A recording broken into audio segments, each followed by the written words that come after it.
Halo, kembali lagi di channel aku, Virenita.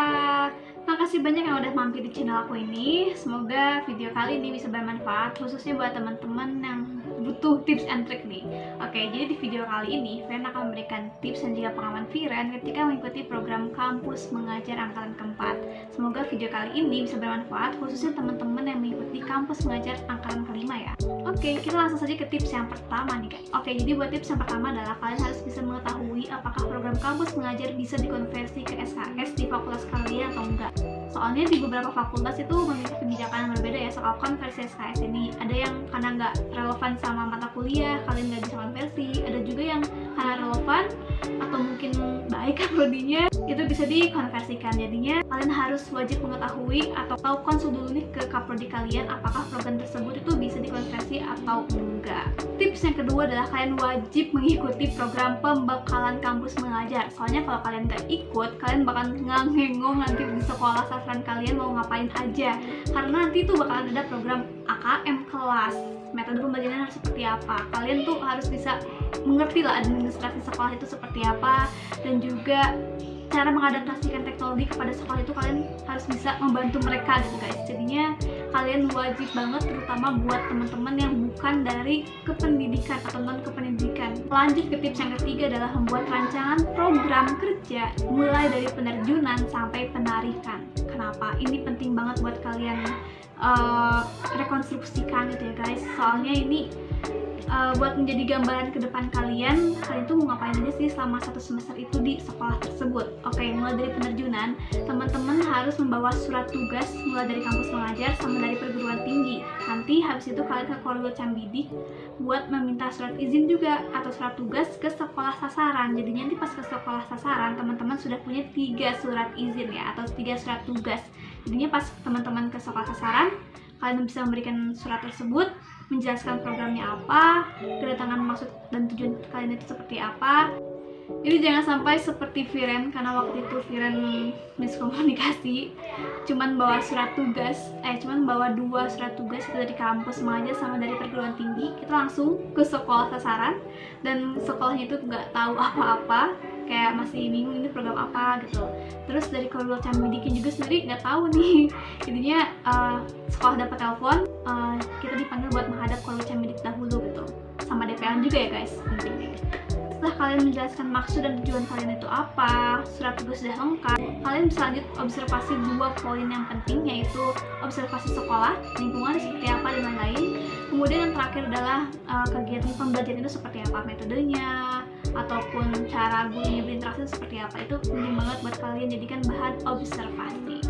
Setelah observasi, biasanya kalian langsung dapat rekomendasi guru pamung dari kepala sekolah. Tinggal mengkoordinasikan aja sama guru pamung, DPL, sama sekolah, sehingga program yang nanti kalian rencanakan itu bisa langsung diimplementasikan besok harinya gitu. Dan kalau kalian misalkan butuh budget atau anggaran ya, kalian bisa membuat proposal ya seperti biasa gitu, ataupun kalian bisa mengadakan uang kas. Ini penting banget. Kemudian membuat laporan awal nih teman-teman, ingat harus ada tanda tangan guru pamung sama DPL kalian. Biar kalian laporannya cepat di ACC sama DPL ya, kalian di awal-awal udah harus ada omongan sama DPL kira-kira formatnya tuh seperti apa sih, kan udah ada template juga ya. Biasanya tuh DPL pengen minta lebih rinci aja, lebih detail kegiatan-kegiatan yang kalian lakukan di sekolah. Jadinya tuh teman-teman udah bisa pas submit laporan, DPL bisa ACC, atau mungkin kalau ada revisi teman-teman bisa langsung diumumin ke grup.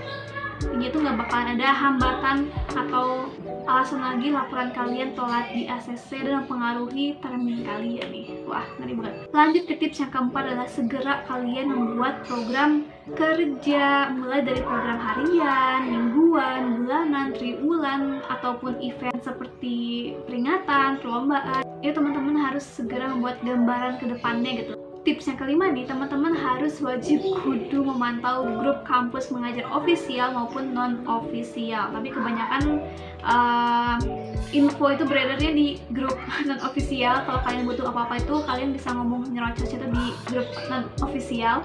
Tapi kalau kalian butuh sesuatu validasi itu kalian bisa langsung ke grup ofisial. Karena di grup non-ofisial juga kalian ada semacam pengawas juga ya dari grup kampus mengajar, alias kayak Kak Rama Aryo waktu itu.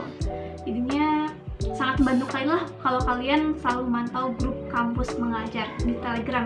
Tips berikutnya adalah membuat jadwal kehadiran kalian ke sekolah. Soalnya kan waktu diobservasi teman-teman tuh harus tahu kurikulum mereka tuh seperti apa, apakah full day atau mungkin setengah hari. Teman-teman tuh harus cari tahu sih sistem sekolah itu seperti apa. Jadinya pas nanti kalau kalian nggak bisa hadir ataupun emang nggak bisa full day datang ke sana setiap hari, teman-teman itu bisa mengkomunikasikannya dengan baik segala hambatan kalian pas nggak bisa datang ke sekolah tersebut. Kayak Viren, waktu itu Viren emang nggak bisa dikonversi sama sekali, cuma bisa ke KKN karena emang nggak relate sama MK dan mengharuskan Viren untuk kuliah. Dan karena aku udah emang was-was sebelumnya ikut kampus mengajar kayak ini, aku gak bakalan bisa di SKS full. Jadinya aku ngambil jam atau KRS di jam sore sampai malam. Tapi untuk hari Senin itu aku gak bisa banget buat pindah ke kelas sore atau malam. Jadinya mau gak mau di hari Senin Viren harus izin.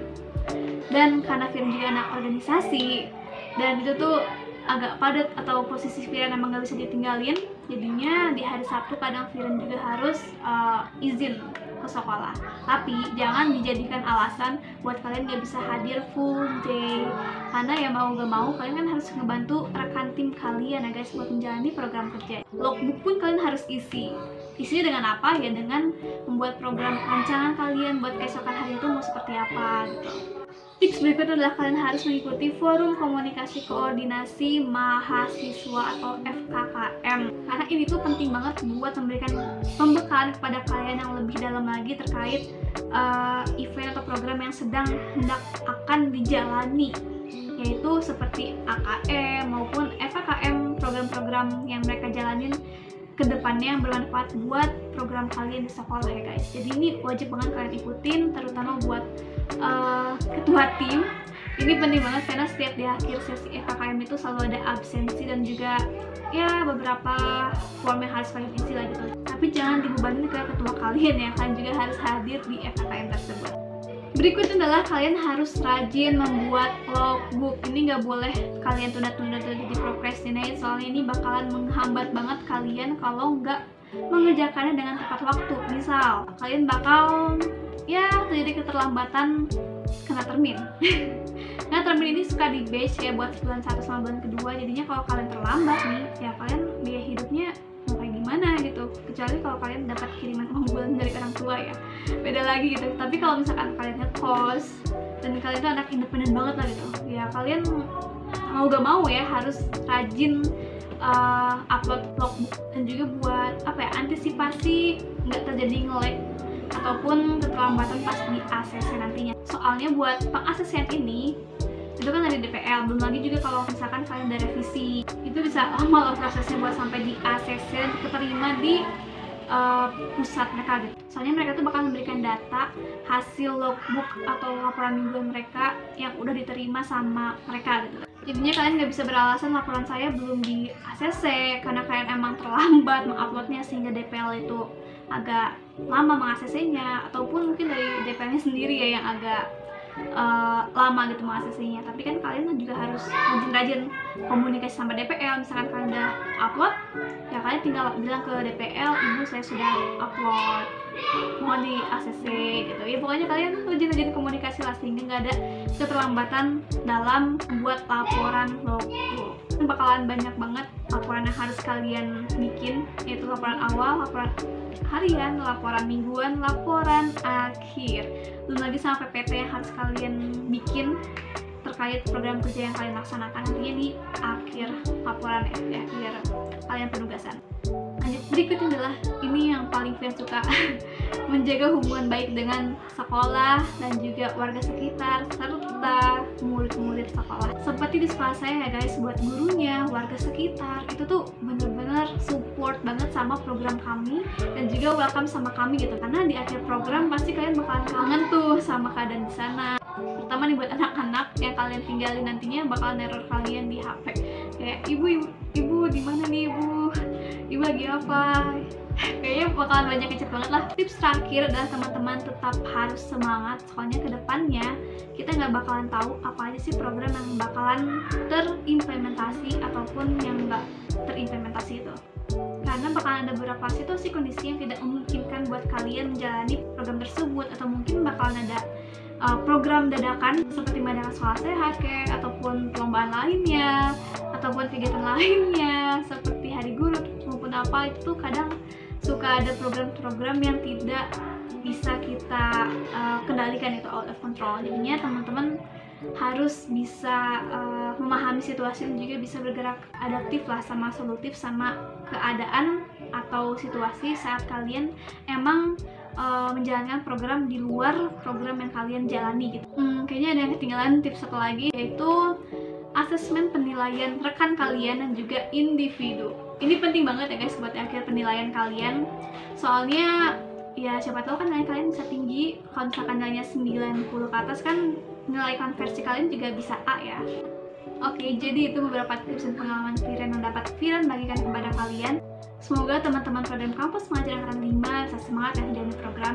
Jangan ketakutan dalam menghadapi program kerja terutama saat AKM, karena ini struggle atau susahnya itu emang di pelaksanaan program AKM ya guys. Kalian harus di proktor, menyebut nilai, menyebut nama-nama siswa dan lain-lain, itu agak susah sih sebenarnya. Tapi kalau kalian mengikuti pembekalan, insya Allah sih pasti bisa melaksanakannya dengan baik. Demikian tips yang dapat Firen bagikan kepada kalian, semoga bermanfaat. Terima kasih yang sudah menonton video ini.